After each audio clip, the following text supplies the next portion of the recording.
If you think you had COVID before coronavirus was a thing, trust that you are not alone.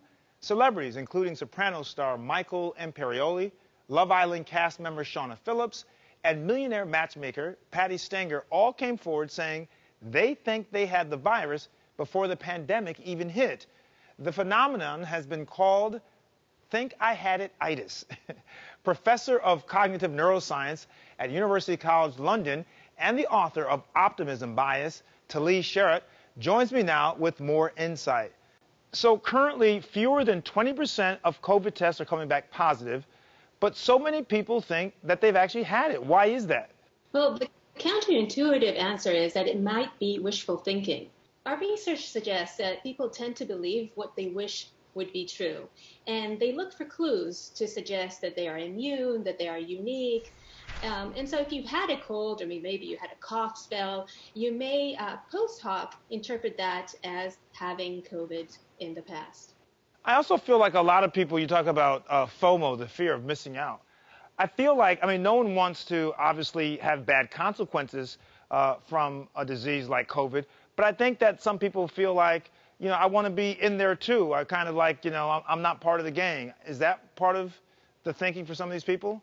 Well, one related thing is that we hear about it a lot, right? And there's this thing called the availability heuristic, which means when we hear about things, we tend to think that they're in fact even more common than they are. So we hear about COVID in the news and we talk about it with everyone around us and come to the conclusion that maybe we had COVID in the past.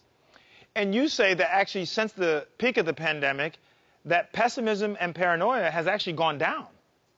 Yes. In fact, it's not that surprising because we know that humans are quick to adapt to new situations, to very aversive circumstances. We have evolved to do that. When the pandemic started, there was a lot of stress, there was confusion, uncertainty, and don't get me wrong, there still is. However, 6 months have passed, and maybe a little bit more, and people have adapted. We're programmed to adapt and move forward.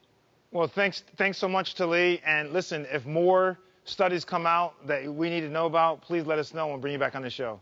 I will do. My All pleasure. right.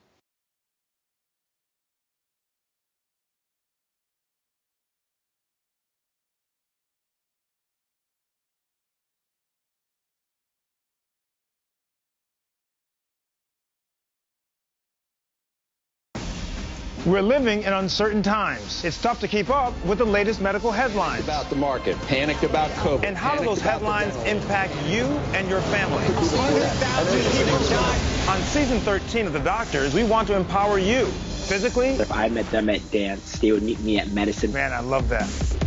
Emotionally. If I can change my thoughts, I can change my feelings. And medically. He doesn't have his mask up, which is not a good thing. This is the $1 million question, maybe the $1 trillion question. This is so critical for people to hear. We're giving you the inside track on health and wellness so that you can get back to the life you deserve. It's time to take back your power. The Doctors, now more than ever. Premieres September 21st.